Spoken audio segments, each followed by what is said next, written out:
السلام عليكم، كنتمنى تكونوا بخير وعلى خير وصحة جيدة. بمناسبة اقتراب رمضان فأنا كنقول لكم عواش مبروكة، الله يدخلها عليكم بالصحة والسلامة وطول العمر والتيسير بإذن الله. دونك نبداو على بركة الله. الفيديو ديال اليوم غادي نوجد معكم واحد البريوات اللي تيجيو معلكين بواحد العقدة اللي رائعة ديال اللوز، وغادي نعطيكم الأهم أنني أنا نعطيكم السر ديال داك التعليكة ديال اللوز. دونك نبداو على بركة الله. بالنسبة لهنا المكونات راه جد بسيطة، يعني ما كاينش شي حاجة اللي كتيرة.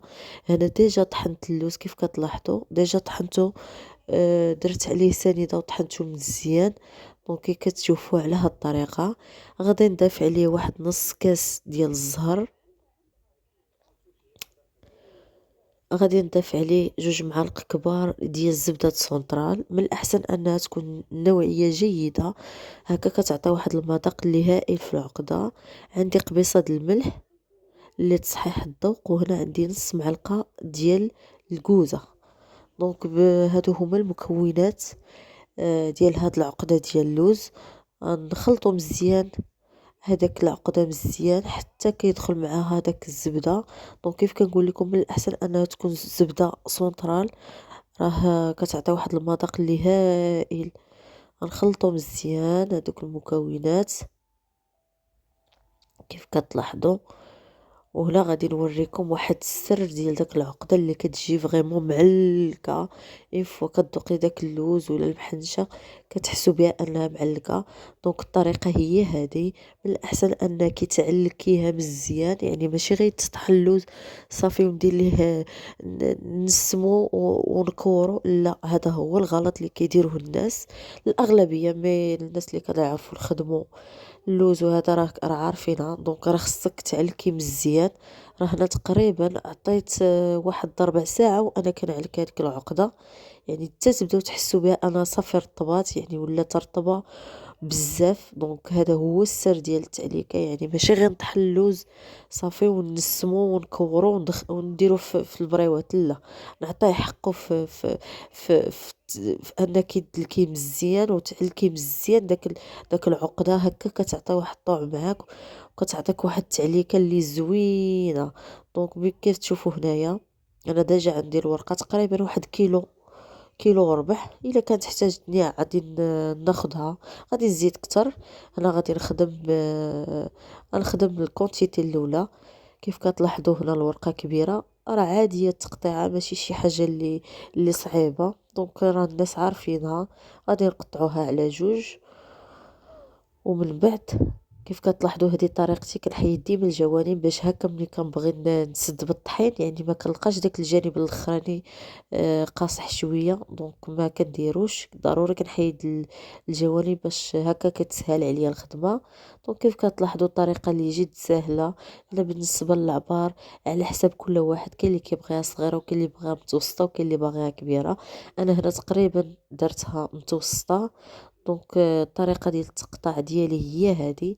دونك كنقطع الاول هو بيه باش كنشد العبار ديال هذيك البريوه باش هكا يجيو شكل واحد، ماشي تجيني شي حاجه صغيره وشي حاجه كبيره.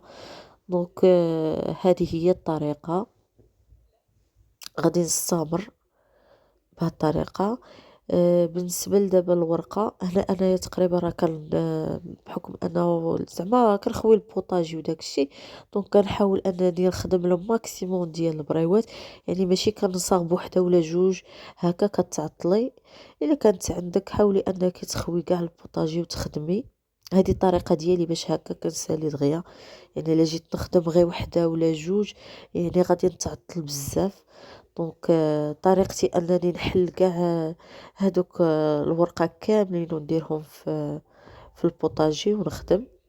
وبالنسبة للجهة الحرشارة ديما كتكون لداخل، والجهة اللي كتكون مزيتة هي على برا، باش هكا ملي كتقلى كتعطي واحد اللمعة في البريوات. يعني ماشي كتجي هذيك الجهة الحرشة كتجي زعما تجي شوية باينة في البريوات.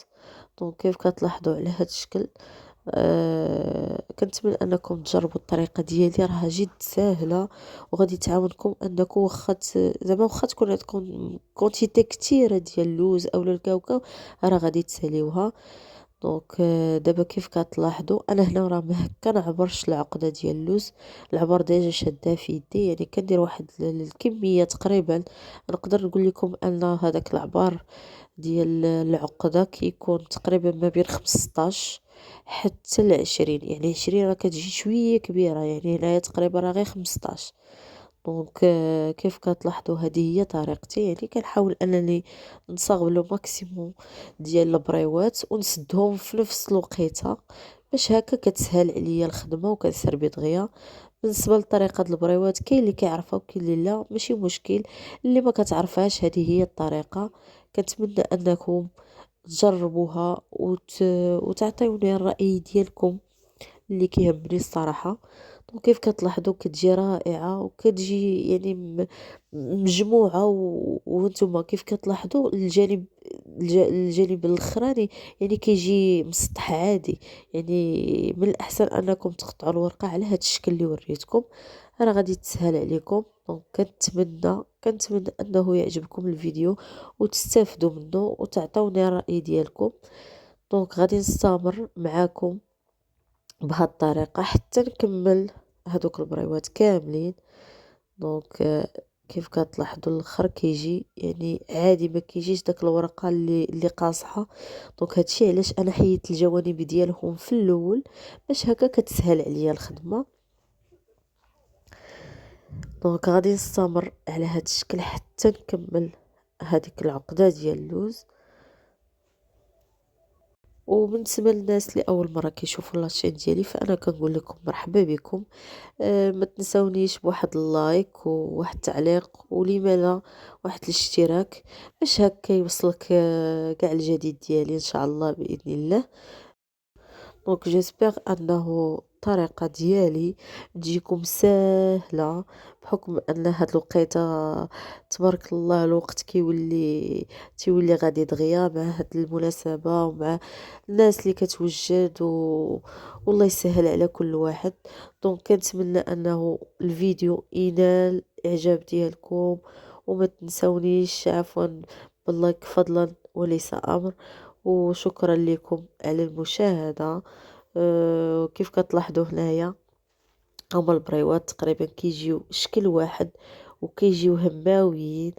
دونك هنايا من بعد ما كملت هذيك العقدة تقريبا راه النص عندي في الفريغو، وهذا عاد غادي ندخله. نخلي نعطي وقته في الفريغو على الاقل واحد 10 دقائق، ومن بعد عاد غادي نستوفو في هذاك الساشيه ديال الثلاجة. وهذيك الساعة عاد غادي نخرج ونبدا